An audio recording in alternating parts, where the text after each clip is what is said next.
नित्यं भागवत सेवया भगवदी उत्तमा श्लोके भक्तिर्भवति नैष्ठिकी।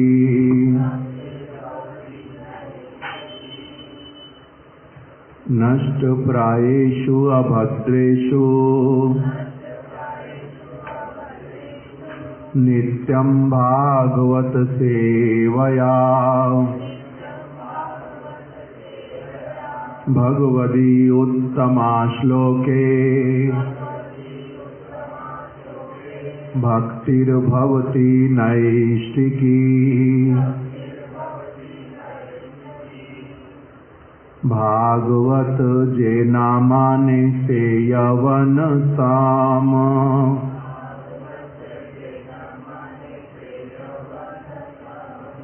भागवत जे नामाने से यवन साम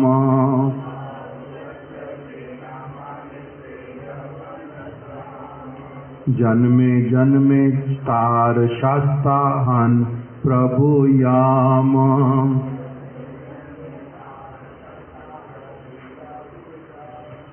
जन्मे जन्मे तार शास्ता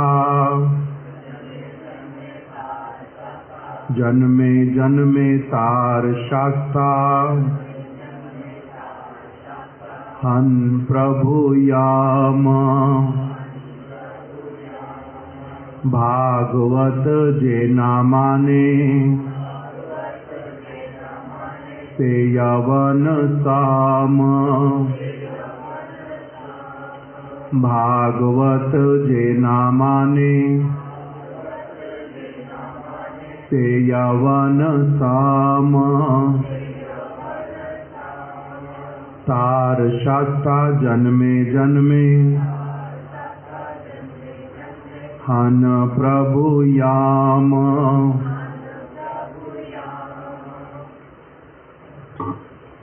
श्रीमद्भागवतम सप्तम स्कंद नवम अध्याय। कल हम लोगों ने श्रवण करना प्रारंभ किया था कि किस प्रकार से श्री प्रहलाद महाराज ब्रह्मा जी के द्वारा प्रेरित होकर के श्री नरसिंह देव भगवान के अत्यंत निकट आकर के उपस्थित हुए। उन्होंने भगवान को साष्टांग दंडवत प्रणाम किया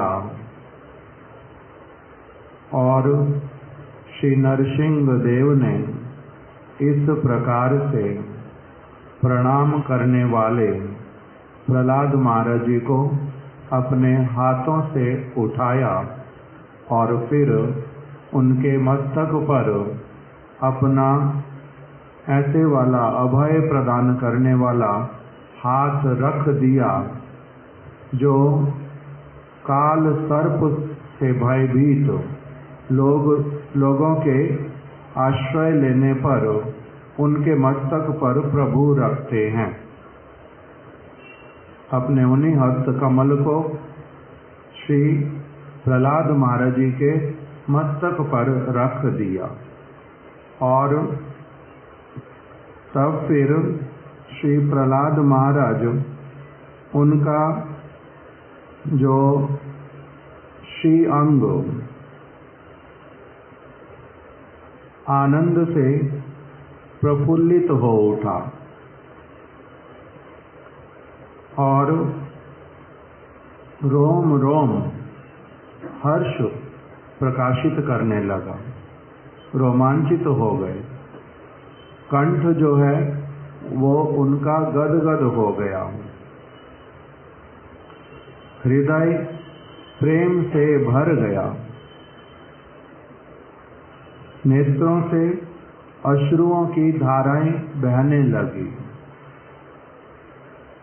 परम आनंद पूर्वक उन्होंने प्रभु के चरण कमलों को अपने हृदय में धारण किया।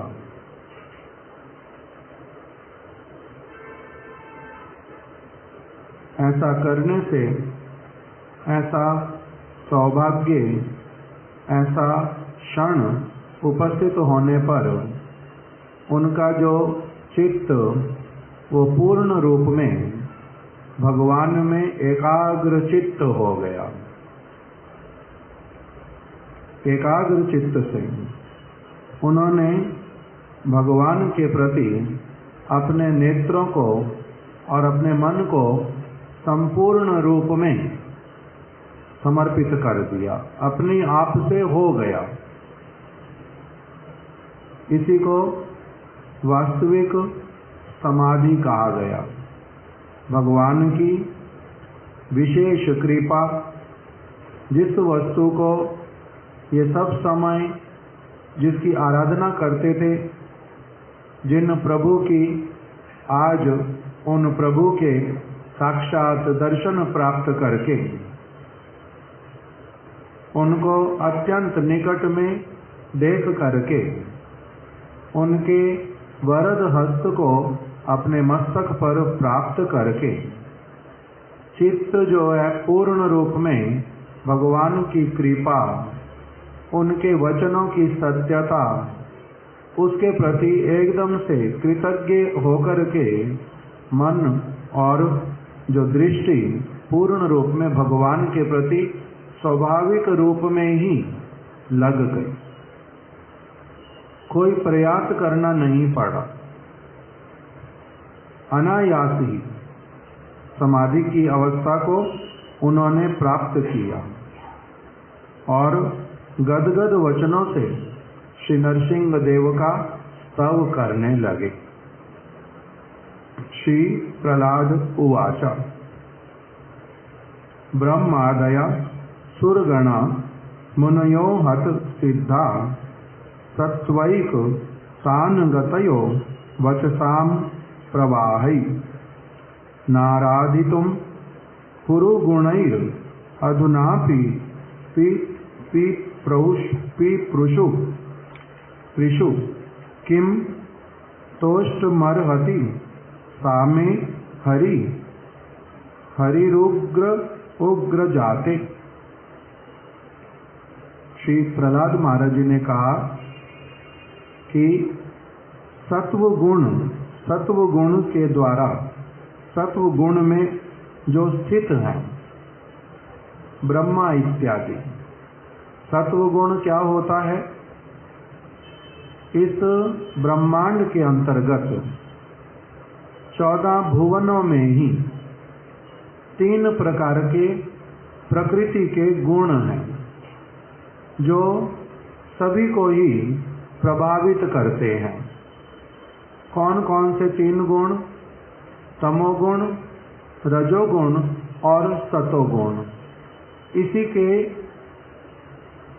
इसी के प्रभाव से ही भिन्न भिन्न व्यक्ति भिन्न भिन्न कार्य करते हैं। विभिन्न प्राणी, कोई व्यक्ति तामसिक क्रियाएं करता है, उसको उसके कर्म के अनुरूप इस ब्रह्मांड के अंतर्गत ऐसे स्थान प्राप्त होते हैं, ऐसे लोगों का संग मिलता है जिससे कि उसको तामसिक क्रियाएं करने वाली जो रुचि वो उसकी जागृत होती है, धीरे धीरे वर्धित भी होती रहती है। तामसिक क्रियाएं क्या होती हैं? दूसरों को कष्ट देना, अत्यधिक निद्रा, आलस्य, प्रमाद, कोई चेतना वाला कार्य नहीं, मूर्खता, जड़ता, उस प्रकार की स्थिति में रहता है व्यक्ति। खान पान सब प्रकार से उसका खराब वाला होता। जितनी समस्त दूषित वस्तुएं, अपवित्र वस्तुएं, उसी को ही वो ग्रहण करता, उसको वही अच्छी लगती। तामसिक व्यक्ति। फिर राजसिक। राजसिक व्यक्ति क्या करता है? रजोगुण एक व्यक्ति को प्रवृत्त करता है। रजोगुण जब प्रभाव डालता है अपना किसी के ऊपर और व्यक्ति प्रभावित हो जाता है, तो उसके द्वारा उसका क्या क्रिया प्रारंभ होता है? सब समय कुछ न कुछ कार्य करने में व्यस्त रहना है, भले ही वो कार्य मेरे किसी काम का ना हो, किंतु करना कुछ न कुछ है, उसके बिना रह नहीं सकते। सामान इकट्ठा करना, धन इत्यादि का एकत्रित करना, बहुत सारे स्थानों को बनाना, बहुत बड़े राज्य को जीतना, संतानों को अनेक जन्म देना, और घर बनाना, घर तोड़ना, फिर से बनाना, फिर से तोड़ना, अर्थात कुछ न कुछ सब समय के लिए क्या करना है? करते ही रहना है, उसका वास्तविक फल जाने बिना, किए बिना रह नहीं सकते। कुछ न कुछ तो करना, खाली तो बैठना नहीं है। सत्वगुण में जो व्यक्ति कार्य कर सकता, वो रजोगुण वाला कर नहीं सकता बैठ करके। उनको बोलो भगवान का भजन करो, नहीं कर सकते। ये कोई काम है? उनको वो काम ही नहीं लगता, वो उनको काम नहीं लगता। सिद्धांति महाराज जी के पिताजी सुबह 7 बजे दुकान पे जाने के लिए तैयार हो, रात को 10 बजे आएंगे। 50 साल 60 साल हो गए जीवन के करते करते, किसी चीज का अभाव नहीं, किंतु रविवार को भी जाना ही जाना है। काम नहीं है ज्यादा, आधे घंटे का काम, किंतु तब भी जाना है, 7-8 घंटे वहीं लगाने। किस लिए? घर में क्या करना बैठ करके? घर में बैठ के क्या करना है? आपको जरूरत नहीं जाने की, आप आराम से अपना घर में आराम करो। आराम क्या होता है? ये वाला आराम क्या करना? भगवान का भजन करो, ये भी कोई काम है? मेरा भजन मेरी दुकान, पैसे गिनना वो मेरा भजन है। दुकान क्या है? दुकान मेरा धाम है। वृंदावन क्या जाना, गोवर्धन में क्या करना हमने, हरिद्वार क्या करना? वहां तो जब कोई मर जाता सिर्फ अस्थियां प्रवाहित करने जाते, नहीं तो हरिद्वार में क्या करना? धाम में जाना चाहिए, तीर्थ में जाना चाहिए। अरे भाई दुकान ही हमारा क्या है? धाम है। यही इसका कार्य, इसका अर्थ क्या? राजसिक क्रिया में मन लगता है, सात्विक में मन लगता ही नहीं, उसको काम ही नहीं मानते। अगर उसको काम नहीं मानते तब फिर हमारे गुरुदेव को, महाप्रभु को, अथवा रूप गोस्वामी, सनातन गोस्वामी या फिर वेद व्यास शुकदेव गोस्वामी को वो क्या मानते होंगे? क्या मानते होंगे? पागल व्यक्ति। कोई काम नहीं, केवल बैठ करके माला फेरो, ग्रंथ पढ़ो, कथा बोलो, यही तो ये किसका स्वभाव होता है? जो राजसिक व्यक्ति।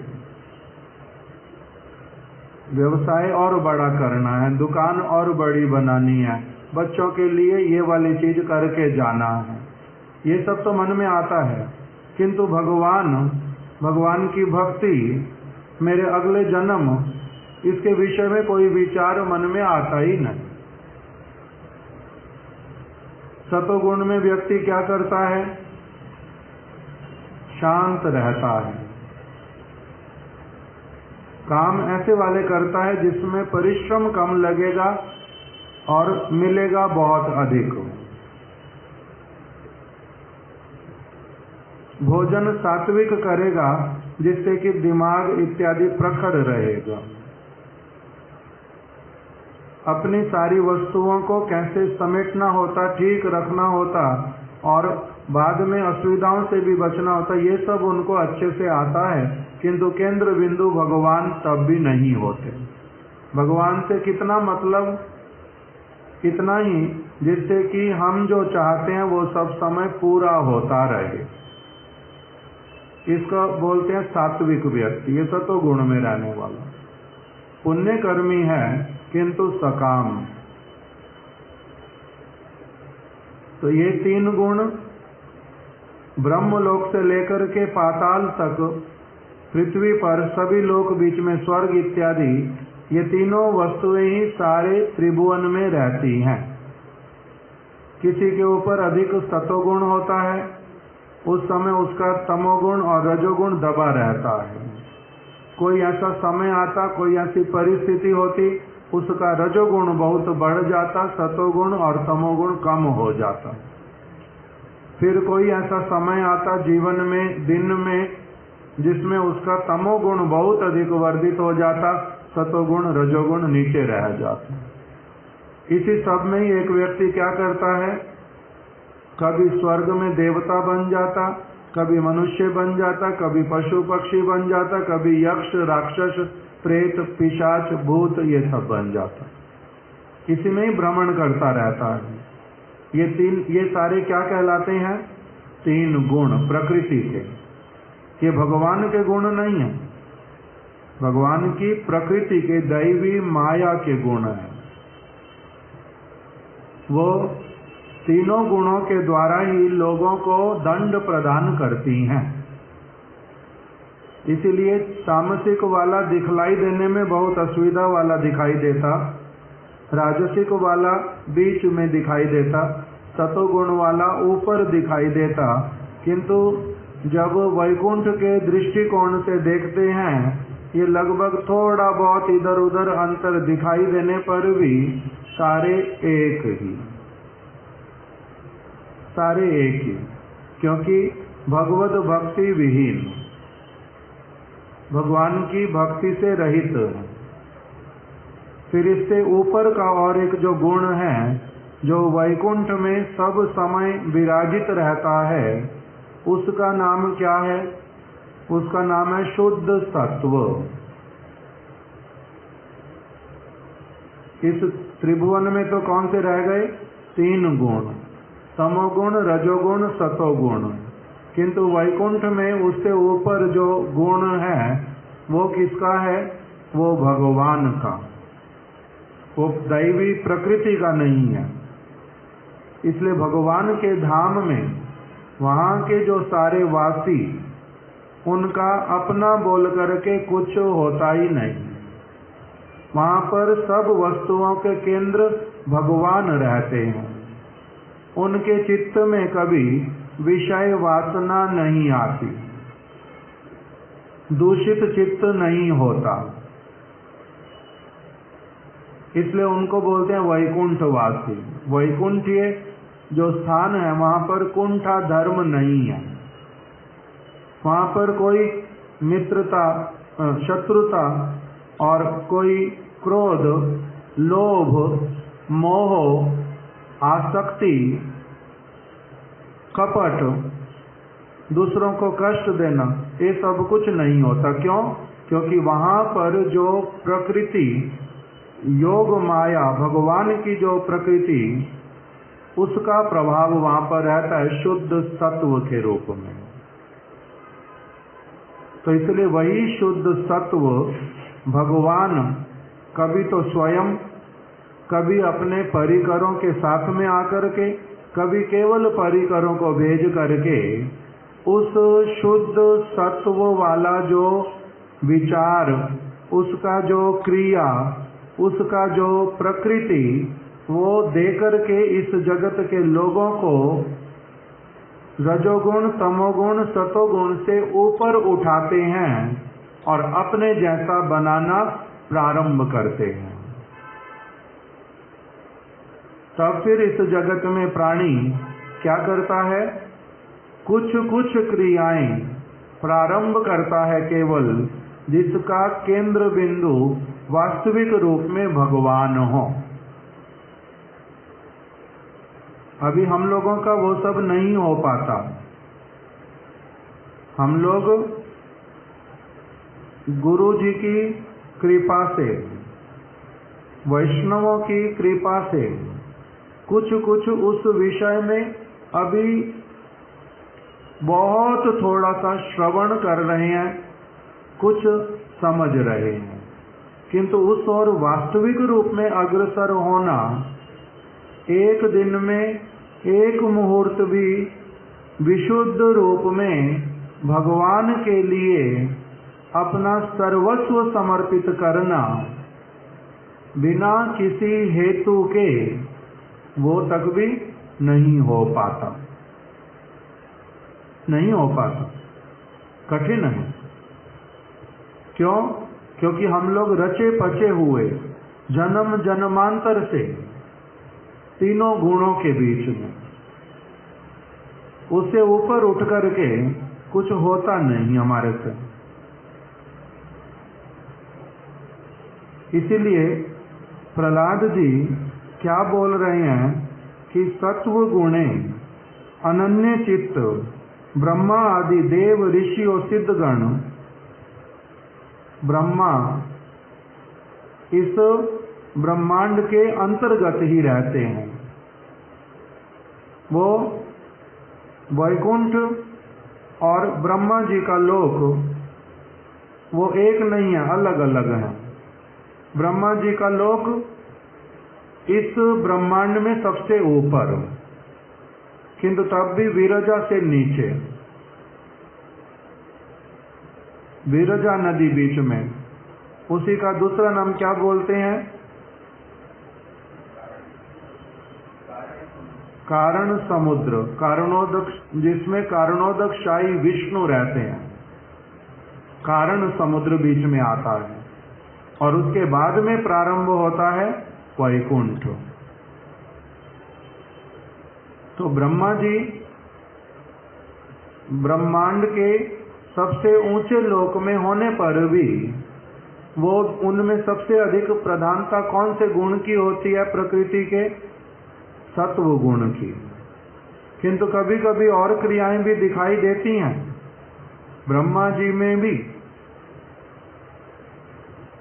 फिर उनसे नीचे के जो लोक हैं उनमें भी दिखलाई देता तीनों गुणों का प्रभाव। स्वर्ग में तो बहुत अधिक दिखाई देता है, कभी तमोगुण, कभी रजोगुण, रजोगुण की सबसे अधिक प्रधानता वहां। ब्रह्मलोक में सतोगुण की सबसे अधिक प्रधानता। तो इसलिए यहाँ पर बोल रहे हैं प्रहलाद जी कि ये जो ब्रह्मा इत्यादि देवता और ऋषि लोग, सिद्धगण, जिन जिन लोकों में ये रहते हैं, इनमें प्रधानता क्या देखी जाती है कि ये लोग सत्व गुण प्रधान है, सत्व गुण जिनमें है, और अनन्य चित्त। अभी इस समय अंततः इनका चित्त आप में ही अधिक लगा हुआ है।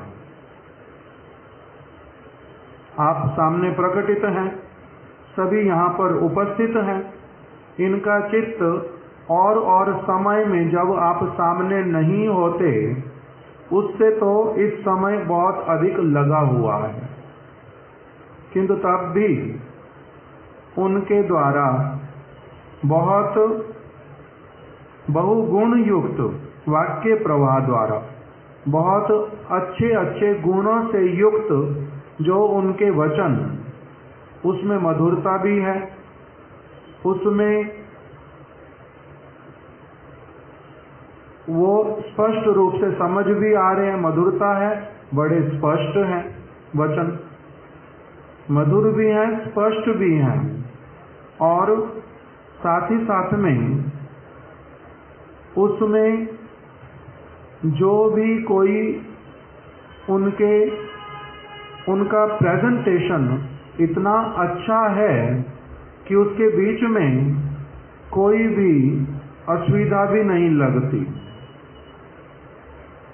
किंतु तब भी वो वाले वचन वो आपको प्रसन्न नहीं कर पाए। क्यों? क्योंकि उन वचनों के साथ में जो हृदय की विशुद्ध भावनाएं वो नहीं। वचन अच्छे हैं, किंतु हृदय की जो भावनाएं वो उन वचनों के साथ में नहीं है, तालमेल नहीं है। जैसे हम लोगों ने कीर्तन कर दिया, महाराज जी हमारे बोलते थे एक बात कि गौर किशोरदास बाबा जी महाराज, उनके सामने किसी व्यक्ति ने एक कीर्तन गाया, जया नीलो प्रेम धन करुणा प्रचुर, हेनो प्रभु कोथा गेला आचार्य ठाकुर। किसी का तिरोभाव तिथि आने पर ये कीर्तन करते हैं। तो गौर किशोरदास बाबा जी महाराज जी के सामने किसी ने ये कीर्तन गा दिया। अब बाबा जी महाराज कीर्तन समाप्त होने पर उन्होंने क्या कहा कि तुम्हें तो गाई गेले, तुम तो गाते ही गए, किंतु जार हृदय फाटलो तारी हृदय फाटलो। हृदय जिसका फटा वो उसी को ही पता, उसका हृदय जो है उसमें कैसा वाला उसने पीड़ा जो है अनुभव किया। तुम्हारे को पीड़ा अनुभव नहीं हुई, तुमने केवल क्या किया, वो शब्द बोल दिए वही के वही, शब्दों में कोई भूल हुआ नहीं, सुर ताल मान लय भी बिल्कुल ठीक रहा, कोई चीज कटी नहीं। किंतु हृदय में जो जिस संबंध के साथ में किसी ने शरीर त्यागा था, गुरु वर्ग ने, उनके प्रति जो भावना होनी चाहिए थी वो तो तुम्हारी है ही नहीं, संबंध ही हुआ नहीं, भावना वो वाली आई नहीं, उनके जाने पर तुम्हारे को कोई अभाव अनुभव ही हुआ नहीं। किंतु किसी महाजन ने ये कीर्तन किया और इसलिए तुमने भी केवल उसको दोहरा दिया। भावना जिन्होंने लिखा था अथवा जो अभी भी उस कीर्तन को उस भावना के साथ में गान करते हैं, और तुम्हारा उनके साथ में अगर तुलना किया जाए तो तुम्हारा केवल क्या रह गया, शब्द उच्चारण। उसके साथ में जो भावनाएं, जो खेद, जो दुख, जो विलाप, वो उसका स्थान तुम्हारे हृदय में कहाँ है। इसलिए बोल दिया, तुमने क्या किया, तुम्हें तो गाई गेले, तुम तो गाते ही गए, अच्छे से गान कर दिया। जिसके हृदय को जाकर के ये वचन जो हैं, उनके हृदय में उन्होंने जिस वस्तु को उत्पन्न किया उससे तुम्हारा कोई लेना देना ही नहीं। तो इसी प्रकार से जो भगवान के नाम कीर्तन अवैष्णव व्यक्ति अथवा सकाम व्यक्ति वो करता है, वही के वही वचन बोलने पर भी भगवान को किंतु प्रसन्न नहीं कर पाते। क्यों? क्योंकि भगवान का क्या नाम है, भाव ग्राही जनार्दन। वो हृदय की भावना को देखते हैं। कोई व्यक्ति व्यक्त ना कर पाए, भले ही प्रेजेंटेशन अच्छी ना हो, लोगों को दिखा करके कैसे बोलना होता है उसको भले ही ना आता हो, किंतु यदि उसके हृदय में वैसे वाला संबंध हो, भावना हो, तब प्रभु क्या करते हैं, उसको स्वीकार करते हैं। तो इसलिए ब्रह्मा जी इत्यादि ने स्तव किए। प्रहलाद जी कह रहे हैं कि उन्होंने कितना, जो जिनमें सत्व गुण प्रधान है, जिनका चित्त इस समय आप में लगा है, वही ब्रह्मा इत्यादि देव ऋषि और सिद्धगण, उन्होंने क्या किया, मेरे सामने ही सामने कितना बहुत गुणों से युक्त जो वाक्य, जैसे जया नीलो प्रेम धन कीर्तन, बहुत गुणमय वचन, ऐसे वाले वचनों से उन्होंने आपका स्तव किया। बहुगुण युक्त वाक्य प्रवाह द्वारा कोई भूल भी उसमें हुई नहीं, शब्द बिल्कुल ठीक रहे, सुर ताल मान लय भी बड़ा मधुर सुनने में, किंतु तब भी जार वाक्य प्रवाह द्वारा जार आराधना करीते समर्थ हन नहीं। आपकी आराधना करने में, जिनकी आराधना करने में वो लोग भी समर्थ नहीं हुए, तब फिर मैं घोर असुर जाति में उत्पन्न, घोर असुर जाति में उत्पन्न जो मैं, मेरे द्वारा किए गए स्तव के द्वारा क्या ये हरि संतुष्ट होंगे? क्या इनका क्रोध शांत हो जाएगा? क्या ये वास्तविक रूप में कृपा करेंगे? इस प्रकार से प्रश्न चिन्ह रखा कि क्या ऐसा होगा? श्रीला विश्वनाथ चक्रवर्ती ठाकुर अपनी टीका में बोल रहे हैं, हे दुर्वगम आश्चर्य प्रभो। जो प्रहलाद महाराज, यहाँ पर किंतु अभी महाराज नहीं, बालक प्रहलाद, बालक प्रहलाद ने क्या कहा? हे दुर्अवगम आश्चर्य प्रभो, आप के हृदय को समझ पाना, आपके हृदय तक पहुंच पाना, आपके हृदय के अनुरूप कार्य कर पाना, ऐसे किस परिस्थिति में क्या करना चाहिए जिससे कि आपकी वो सेवा बन जाएगी, ये जानना अत्यंत कठिन है। इसी को ही क्या कह दिया कि आप कौन हैं? दुर्अवगम, जिनके हृदय के भीतर पहुंचना अत्यंत कठिन, जिनको समझना आश्चर्य, नहीं समझ आता जिसको समझना। आमाते कौन गुण लक्ष्य कोरिया कृपा कोरिते छो।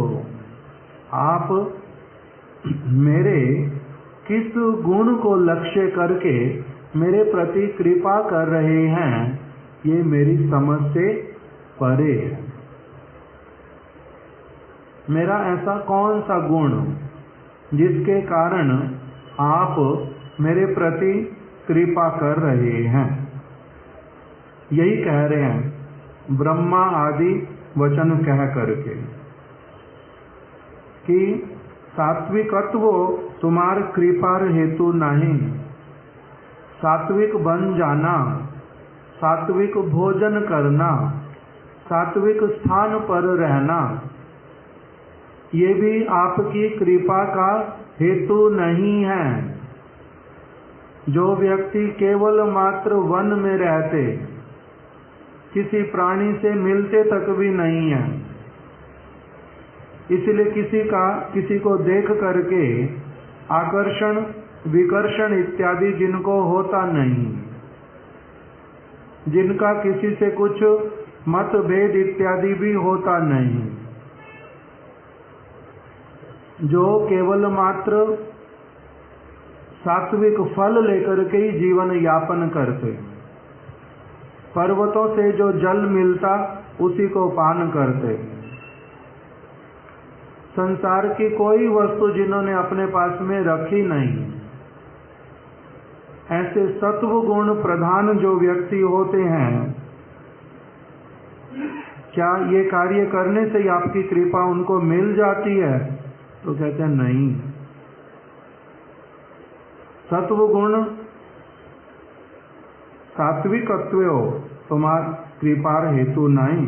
सात्विकत्व, सात्विक बनना भी, मैं वेजिटेरियन हूँ, मैं वीगन हूँ, मैं किसी प्राणी की हत्या नहीं करता, मैं चमड़े के जूते नहीं खरीदता, मैं दूध नहीं पीता, गाय का होता है, उसकी चीज क्यों लेनी।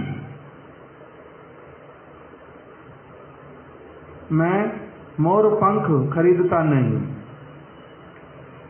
क्यों? क्योंकि मोरों को कभी कभी उनसे पंख जो हैं उनको पकड़ करके पंख जबरदस्ती उनके निकाल लिए जाते, कष्ट पहुंचाते हैं उनको। तो इसलिए मैं ये सारे काम कुछ भी नहीं करता, किंतु कुछ भी ऐसा वाला नहीं करने पर भी किसी के साथ कोई विवाद नहीं करता, कुछ नहीं करता हूं, ऐसा वाला होने पर भी सात्विक हो, तब भी भगवान की कृपा मिलेगी। कहते नहीं, सात्विकत्व तुम्हार कृपार हेतु नहीं, मैं बड़ा स्वच्छ रहता हूं, मैं किसी का जो पाप की कमाई से एकत्रित अन्न का एक टुकड़ा भी नहीं खाता हूं। मैं अपना परिश्रम करके, अपना पसीना बहा करके जिस वस्तु को एकत्रित करता हूं, केवल उसी के द्वारा ही जीवन यापन करता हूं, किसी दूसरे की वस्तु के प्रति लोभ नहीं रखता, बड़ा सात्विक जीवन जीता हूं। कहते तब भी ये भगवान की कृपा का लक्षण नहीं है, इसके द्वारा भी कृपा नहीं मिलती, उनकी सेवा करने से कृपा मिलती है, उनके साथ में संबंध होने से, उनके हृदय को समझने से कृपा मिलती है। तो इसलिए कह रहे हैं कि सात्विक, पहला तो बोल दिया कि आप मेरे किस गुण को देख करके पता नहीं मेरे प्रति कृपा कर रहे हैं। दूसरी ओर ब्रह्मा इत्यादि इनमें सत्व गुण प्रधान होने पर भी उनके द्वारा अच्छे अच्छे वचन बोलने पर भी आपने उनके ऊपर कृपा नहीं की, ये भी मेरे को अच्छी तरह से समझ आ गया कि सत्व गुण भी, उसमें स्थित रहना भी आपके कृपा का कारण नहीं है। चाहते तामस्वर कथा की, फिर तामसिक व्यक्ति पर आपकी कृपा होएगी, ये तो कोई कहने की बात ही नहीं। जब सात्विक होने पर भी नहीं होती, तामसिक होने पर क्या होनी। यहां बोली थे चन सत्वैक तान गतया, धर्म ज्ञान और तपस्या रूप सत्व कार्य एक तान बोलिते अनन्य वर्तिनी मति जहाँ देर से ब्रह्मा आदियो जहाँ के परितुष्ट कोरिते पारिले नाम। कह रहे हैं कि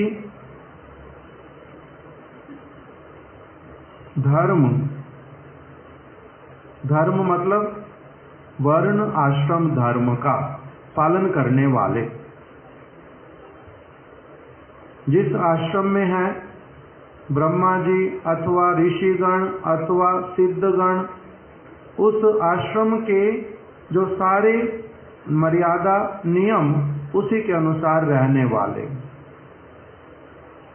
उसी के अनुसार रहने पर भी धर्म करते हैं, उससे मर्यादा से बाहर नहीं जाते, अधर्म वाला कार्य नहीं करते, और ज्ञान का भी प्रयास करते हैं।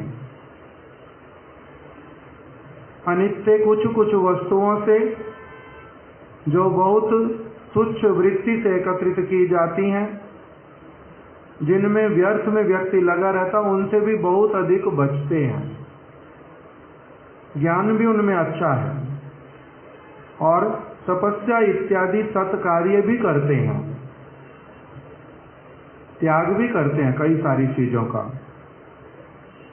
एक सत्कार्य एक तान बोलिते अनन्य वर्तिनी मति, और उनकी मति जो है वो निरंतर इसी तरह से लगी ही रहती है। किंतु ऐसा होने पर भी जहाँ देर से ब्रह्मा आदियो जहाँ के परितुष्ट कोरिते पारी लेना, ब्रह्मा आदि भी जिन नरसिंह देव को प्रसन्न नहीं कर पाए चाहते, तब फिर अधर्म करने वाला व्यक्ति, अज्ञानी व्यक्ति, विषय भोगी व्यक्ति, जिसका अनन्य चित्त केवल विषय में, अज्ञानता में, अधर्म में लगा रहता है, वो फिर उसकी तो बात क्या करो, सही आमरा की प्रकारे तुम्हार तुष्टि विधान कोरिबो। हम आपका तुष्टि विधान, मैं आपका तुष्टि विधान कैसे करूंगा? मैं कोई तपस्या नहीं करता, ज्ञान के लिए भी मेरा कोई प्रयास नहीं है, और मैं अभी वर्ण और आश्रम, वर्ण धर्म क्या होता है उस वस्तु को ही नहीं समझता, मैं तो अभी छोटा बालक हूं। तब फिर मेरे जैसे व्यक्ति के द्वारा जो धर्म का, वर्णाश्रम धर्म का जो पालन करते हैं, जो ज्ञान जिनमें बहुत अधिक है, जो तपस्या इत्यादि में भी रत रहते हैं, उनके द्वारा स्तव करने पर भी, और जिनकी मति अनन्य रूप में आपकी ओर लगी रहती है, इन समस्त अच्छी वस्तुओं में लगी रहती है, उनसे भी जब आप संतुष्ट नहीं हुए, तब फिर मेरे जैसा व्यक्ति, जिसको अभी वर्ण आश्रम का धर्म ही क्या होता है वो नहीं पता, जो किसी प्रकार का ज्ञान प्राप्त करूं किसी से, आसपास में ऐसा कोई मिलता नहीं मेरे को, मेरा ऐसा वाला दुर्भाग्य कि मेरे को सत्संग मिलता नहीं, सारे असत्संग देने वाले असुर लोग। और तीसरा, मैं विषय भोगों में क्योंकि सब समय यही देखने को मिलता, यही शिक्षा मिलती, विषय भोगों की तरफ ही जिसका अनन्य चित्त, ऐसे वाला मैं प्रहलाद किस प्रकार से आपकी संतुष्टि कर पाऊंगा? यही भाव, इस भावना के साथ में उन्होंने बात बोली। अब इन्होंने ब्रह्मा जी को ऊपर रखा अपने से, न नीचे रखा। इन्होंने ब्रह्मा जी को ऊपर रखा, वो संतुष्ट नहीं कर पा रहे, मैं कर लूंगा, ये वाला भावना भी इनका नहीं है बिल्कुल भी। इसीलिए क्या बोल दिया? दुर्अवगम आश्चर्य प्रभो। आपको कैसे प्रसन्न किया जाए ये जानना ही तो अपने आप में बहुत दुष्कर कार्य है, बहुत दुष्कर कार्य। जो धर्म पालन कर रहे, तपस्या कर रहे, जिनको ज्ञान है, जो जिनका चित्त अधिक से अधिक उसी ओर ही लगा रहता है, वही आपको प्रसन्न नहीं कर पाए, मैं कैसे प्रसन्न करूंगा, मैं कैसे तुष्टि करूंगा आपकी? किंतु आप मेरे प्रणाम करने पर, मेरे मस्तक पर आपने जो हाथ रख दिया, बड़े प्रेम से मेरी ओर जो देखा, ये आप किस लिए ऐसा कर रहे हैं, ये मेरी समझ से परे। ये बात प्रहलाद जी ने बोल दी।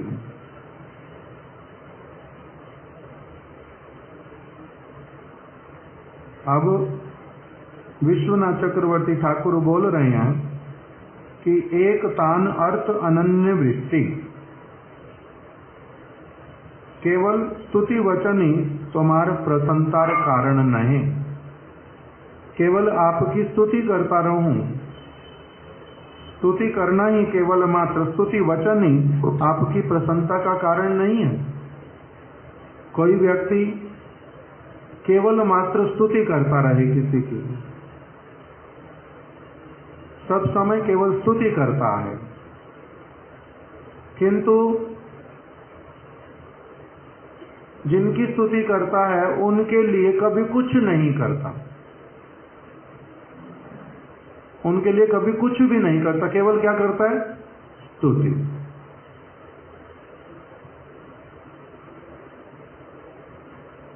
तो कह रहे हैं वो जो स्तुति करना, केवल स्तुति करना, वो आपकी प्रसन्नता का कारण नहीं है, उससे आप प्रसन्न नहीं होते।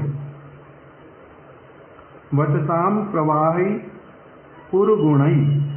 इसीलिए एक और श्लोक में बतला दिया, नयम आत्मा प्रवचने न लभयो। प्रवचन क्या है?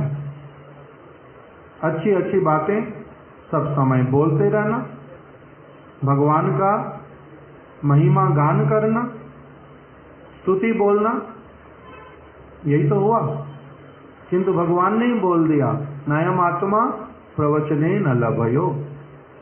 मुझे इसके द्वारा प्राप्त नहीं किया जा सकता, प्रवचन के द्वारा।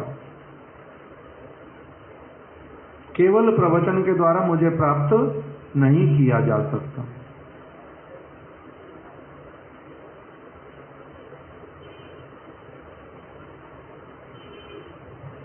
यहां बोलते थे, इसी को कह रहे हैं वचसाम प्रवाही पुरु गुणई, कि जो ब्रह्मा इत्यादि सभी ने स्तुति की आपकी, उसमें ध्वनि, अलंकार आदि बहुगुण युक्त वाक्य प्रवाह। वो जो ध्वनि थी, कब ऊपर शब्द बोलना, कब नीचे बोलना, कब मध्यम स्तर पर रखना, और उसमें कैसे अलंकार लगाने जिससे कि प्रभु को वो वचन बहुत अच्छे लगे। ये ध्वनि, ये अलंकार इत्यादि ऐसे वाला वचन, प्रवचन, ये आपकी प्रसन्नता का कारण नहीं है। केवल आपकी प्रसन्नता का कारण प्रवचन इत्यादि नहीं है, स्तुति नहीं है। प्रवाह पक्षे स्वच्छत्व, शैत्य, माधुर्य और पवित्रता आदि द्वाराओं। एक व्यक्ति सब समय पूर्ण स्वच्छता मेंटेन करता है। कोई व्यक्ति किसी भी अवस्था में दूसरे व्यक्ति को पता नहीं चलने देता कि मेरे मन में क्या चल रहा है। और माधुर्य, पवित्रता इत्यादि के द्वारा भी आपको प्रसन्न नहीं किया जा सकता।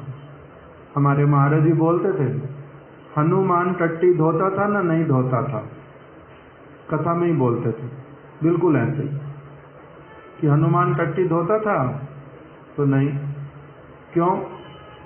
शरीर कैसा है? हनुमान वाला। तो उससे भगवान प्रसन्न हुए हैं या नहीं हुए? तो तुम्हारा पवित्रता अपवित्रता। दूसरी बात बोलते थे कि मदन मोहन जी रहते थे मथुरा में, चौबाइन उनको सेवा करती थी। चौबाइन मतलब चतुर्वेदी ब्राह्मण की पत्नी। चतुर्वेदी को बोल देते वहां पर चौबे, और उनकी पत्नी को बोल देते चौबाइन।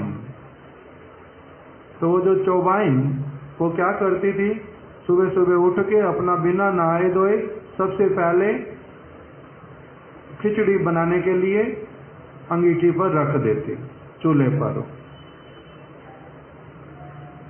और फिर दातुन करने लगती। बीच बीच में क्या करती है, दातुन करने में जो 5-7 मिनट लगते उसको, वही दातुन का ही करते करते जो दूसरा किनारा, उसी से ही वो खिचड़ी को भी ऊपर नीचे अपना कर देती, कड़ची के जैसे, कड़ची के रूप में दातुन को लगा देती। अभी ये पवित्रता वाला खिचड़ी ना अपवित्रता वाला, स्नान भी किया नहीं, दातुन भी बीच में क्या कर दिया, उसके बीच में चला दिया, और प्रभु जो हैं वो क्या करते हैं, वही खिचड़ी पा लेते हैं। जब सनातन गोस्वामी जी ने उनको बोल दिया कि माता जी आप ये क्या करते हो, ठाकुर जी को ऐसे भोग देते हो, तो उसने बोला बाबा मेरे को पता नहीं था, मैं आगे से नहीं करूंगी। अभी पहले नहाने धोने लगती, बाद में खिचड़ी चढ़ाएगी। तो मदन मोहन जी शिकायत करने लगे सनातन गोस्वामी जी से, क्या समझा दिया तुमने उनको, अभी देरी होती है, मेरे को भूख लगती है पहले, तो इसलिए उसको कहो कि जैसे बनाती थी वैसे बनाए, किंतु मेरे को जल्दी दे करके खिला दे। तो अभी ये वाला विचार हम लोगों को कहाँ समझ आएगा? पवित्रता क्या होती है, अपवित्रता क्या होती है, ये सारा कुछ बहुत अलग जगत का बात हो। तीसरी बात महाराज जी बोलते थे कि हमारा एक प्रभु है श्रीवास, कुछ दिन अभी यहाँ पर था, 2-4 दिन। उसने एक दिन महाराज जी से पूछा वृंदावन में कि महाराज जी, छोटा बच्चा था उस समय, बिल्कुल 10-11 वर्ष का, महाराज जी कभी कभी लूज मोशन होता है, 5-7 बार बाथरूम जाना पड़ता, ठंड का समय, कितना तक स्नान करने से पवित्रता होएगा? पूरा शरीर स्नान करूं, आधा स्नान करूं, कैसे करूं जिससे कि पवित्र माना जाए? तो महाराज जी ने क्या बोल दिया? महाराज जी ने कहा, जब मछली सारा दिन जल में रहती है उसको पवित्र कहते हैं? तो सारा दिन जल में मछली पवित्र ना अपवित्र? मछली सब समय अपवित्र, उसको पवित्र नहीं कहते। जल में स्नान करने से ही पवित्रता, ये होता नहीं। फिर बोल दिया कि केवल मात्र स्नान करने से, अच्छे वस्त्र पहनने से ही पवित्रता होती है, ये केवल स्थूल बुद्धि वाले मानते हैं, जिनका बहुत मोटा बुद्धि। वास्तविक पवित्रता कैसे आती है?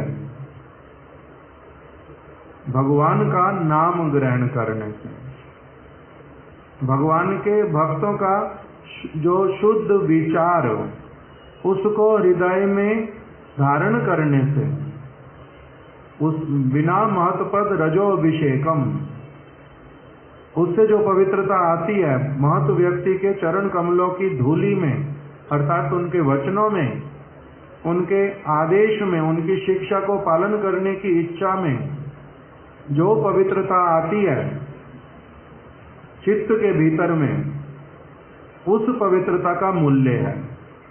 वो एक व्यक्ति के व्यक्तित्व को सब समय के लिए पवित्र करती चलती है। और ये स्नान इत्यादि, ये सबसे निम्न प्रकार का पवित्रता देता है।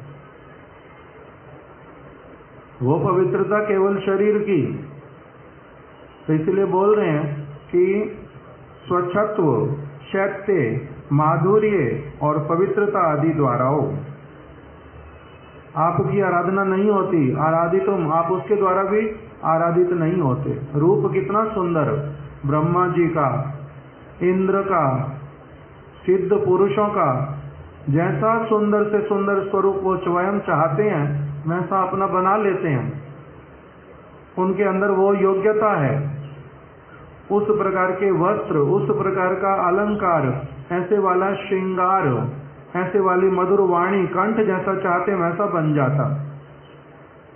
किंतु ये सब होने पर भी हे प्रभु, आप उसके द्वारा परितुष्ट होते ही नहीं है। तब फिर मेरे जैसा व्यक्ति जिसको ये सब कुछ नहीं आता, कोई ऐसी सिद्धि नहीं है, रूप अपनी इच्छा से बना सकूं, अपना कंठ अपनी इच्छा से उसको मैं मोल्ड कर सकूं, मेरे जैसे व्यक्ति से आप फिर प्रसन्न होंगे? कैसे होंगे ये तो मुझे पता नहीं चलता। किंतु आप हुए हैं प्रसन्न। आपने अपना हाथ मेरे मस्तक के ऊपर रख दिया है।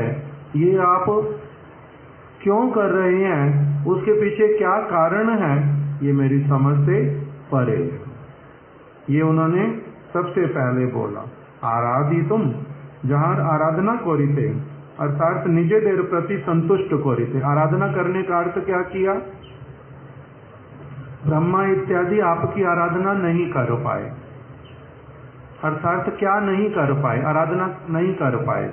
आराधना नहीं कर पाए मतलब अपने प्रति आपको संतुष्ट नहीं कर पाए। आराधना करने का अर्थ क्या हुआ फिर? अब अपने प्रति प्रभु को संतुष्ट कर देना। मान लीजिए मैं इस जगत के ही किसी व्यक्ति को चाहता हूं कि वो मेरे प्रति संतुष्ट हो जाए। अगर वो नहीं हुआ मेरी क्रियाओं से, मेरे हाव भाव से, मेरे वचन से, तो मेरा आराधना करना नहीं हुआ।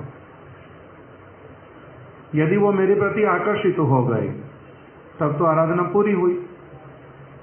तो इसी बात को बोल रहे हैं कि आप जार आराधना, जिसकी आराधना करने में ये ब्रह्मा इत्यादि भी समर्थ नहीं हुए, अलंकार के द्वारा, वाक्यों के द्वारा, अच्छे स्वरूप के द्वारा, पवित्रता के द्वारा, तपस्या के द्वारा, ज्ञान के द्वारा, सत्व गुण आदि के द्वारा, वो भी आपको संतुष्ट नहीं कर पाए, आपकी आराधना नहीं कर पाए, अपने प्रति आपको संतुष्ट नहीं कर पाए, अर्थात आप उनके प्रति संतुष्ट नहीं हुए। संतुष्ट कोरिते, आराधना कोरिते अर्थात निजेदेर प्रति संतुष्ट करिते, ना पी रुरु, ना ये शब्द क्या नहीं पढ़ा जा रहा, समर्थ हन नहीं, वो समर्थ नहीं हो पाए। मैं उग्र जाते महातामस जाति से उत्पन्न, मैं केवल तामसिक लोगों के बीच में उत्पन्न हुआ ऐसा नहीं, महातामसिक व्यक्तियों में मैं उत्पन्न हुआ। मेरे प्रति फिर वो हरि किस प्रकार से संतुष्ट होंगे मुझे इसका नहीं पता, मुझे इसका नहीं पता। जैसे श्रील रूप गोस्वामी जी, उन्होंने अपने कीर्तन में वर्णन किया, यद्यपि समाधिषु विधिरपि पश्यति नातव नखाग्रमरीचिम इदमिच्छामि निशम्या तवाच्युत तदपि कृपाद्भुत वीचिम। कि हे प्रभु, ब्रह्मा आदि भी यद्यपि समाधिषु, यही एक स्थान होकर के, एक चित्त होकर के, पूरी तरह से भगवान में आविष्ट होने पर भी, ब्रह्मा इत्यादि यद्यपि समाधिषु, समाधि लग जाने पर भी, यद्यपि समाधिषु विधिरपि, विधि मतलब ब्रह्मा, यद्यपि समाधिषु विधिरपि पश्यति, विधाता ब्रह्मा भी आपके चरण कमल की एक नख की ज्योति तक का भी दर्शन नहीं कर पाते, समाधि में साक्षात होने की तो बात ही क्या है। यद्यपि समाधिषु विधिरपि पश्यति ना तव नखाग्रमरीचिम तदपि इदम इच्छामि निशम्या तवाच्युता। किंतु हे देव, मैं क्या इच्छा कर रहा हूं? साक्षात रूप में आपको प्राप्त करके आपके चरण की सेवा करने की, केवल मात्र समाधि में आपके चरण के नख की ज्योति देखने के लिए नहीं। इदम इच्छामि निशम्या तवाच्युता तदपि कृपाद्भुत वीचिम, यही था। तो यद्यपि समाधिषु विधिरपि पश्यति ना तव नखाग्रमरीचिम इदम इच्छामि, किंतु मैं जो इच्छा कर रहा हूं वो बहुत बड़ी, उनसे ब्रह्मा को जो प्राप्त नहीं हुआ, मैं उससे बहुत बड़ी इच्छा कर रहा हूं। किस लिए कर रहा हूं? मेरे में भक्ति है? कह रहे भक्ति भी नहीं है, भक्ति भी मुझ में नहीं है। भक्ति रुदंचति यद्यपि माधव ना त्वयि मम तिल मात्री, तिल मात्र भी मेरे में भक्ति नहीं है, तब फिर तुम्हारे प्रति प्रसन्न क्यों होऊंगा? तो इसी बात को वहां पर बतलाया फिर कि परमेश्वरता तदपि तवाधिका, मेरे दोष, मेरी डिस्क्वालिफिकेशन वो एक तरफ की, दूसरी तरफ की आपका जो महिमा वो कैसे वाला है? आपका महिमा इतना उच्च है, इतना उच्च है कि उसमें जो नहीं हो सकता वो भी हो जाता है। अघटन घटन पटियसी शक्ति के आप प्रभु हैं। जो कभी नहीं घट सकता वो भी घट जाएगा। क्यों? क्योंकि आप कौन है? परमेश्वरता तदपि तवादिका। मेरे गुण और दोष एक तरफ, आपकी परमेश्वरता दूसरी तरफ। परमेश्वरता तदपि तवादिका, आपकी परमेश्वरता को ही मैं अधिक देख पाता हूं, अपनी डिस्क्वालिफिकेशन भूल जाता हूं। आपकी परमेश्वरता दिखाई देती है। परमेश्वरता तदपि तवादिका दुर्घट घटन विधात्री। वो दुर्घट को भी, नहीं घटने वाले को भी क्या कर सकती है? घटा सकती है। इसीलिए मेरे मन में क्या आ गया? आपकी उस परमेश्वरता को देख करके ये वस्तु, उसके प्रति लोभ जागृत हो जाता है। अपने दोष और गुणों का जब विचार करता हूं तब बड़ा हताश हो जाता हूं। ऐसा वाला एक श्लोक दिया पद्यावली में। जब बार बार अपने लिए विचार करता हूं, मैं कौन हूं? मैं बहुत छोटा। मैं कौन हूं? मैं बहुत घृणित, मैं कामुक, मैं विषयी, मैं भोगी, मैं सत्संग विहीन, मैं तुच्छ प्राणी, बहुत कम आयु वाला, बहुत कम बुद्धि वाला, सब प्रकार के विकार मेरे में, अपराधी मैं, पापी मैं, ज्ञान पापी मैं, सब प्रकार की चीजें। जब इस तरह का विचार करने बैठता हूं तब मैं एकदम से क्या हो जाता हूं? हताश कि मेरे मंगल का कोई उपाय नहीं है। मेरे को ना जाने कितने कितने युग लग जाएंगे अपने पापों का छुटकारा पाते पाते। किंतु जब फिर दूसरी तरफ से विचार करता हूं आपकी परमेश्वरता का, आपकी कृपालुता का, आपके महत्व गुणों का, वो एकदम से मेरे में बल का संचार कर देते हैं कि मेरे को भी प्रभु जो हैं वो अवश्य ही स्वीकार कर लेंगे, मेरे प्रति भी कृपा करेंगे। अब थोड़ा सा समय ही और है। एकदम से फिर मेरे में क्या हो जाता है? बल का संचार होता है जब आपकी परमेश्वरता को मैं विचार करता हूं कि भक्तों के ऊपर आप वैसी कृपा करते हैं। तो इसी बात को ही कुछ कुछ यहाँ पर उसका इंगित दिया कि मेरे प्रति आपकी प्रसन्नता दिखलाई दे रही है, किंतु वो क्यों हुई मुझे समझ नहीं आ रहा। मैं तामस कुल में उत्पन्न, वो सत्व गुण में अधिष्ठित हूँ। वो लोग वर्णाश्रम धर्म का पालन करने वाले, मैं उससे अज्ञानी। किंतु तब भी आपने मेरे ऊपर कृपा जो की, मैं उसको समझ नहीं पा रहा। ये उन्होंने पहले श्लोक में कह दिया। लगभग यही भावनाएं हैं। उससे अगला श्लोक अब हम लोग कल श्रवण करेंगे। श्रीमद्भागवत महापुराण की जय। श्री प्रहलाद महाराज की जय। श्रील गुरुदेव की जय। वांछा कल्प तरुभ्यश्च कृपा सिंधुभ्य एव च पतितानां पावनेभ्यो वैष्णवेभ्यो नमो नमः।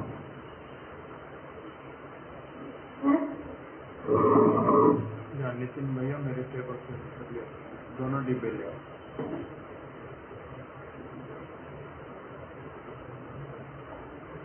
जितेंद्र प्रभु दोनों दे दो।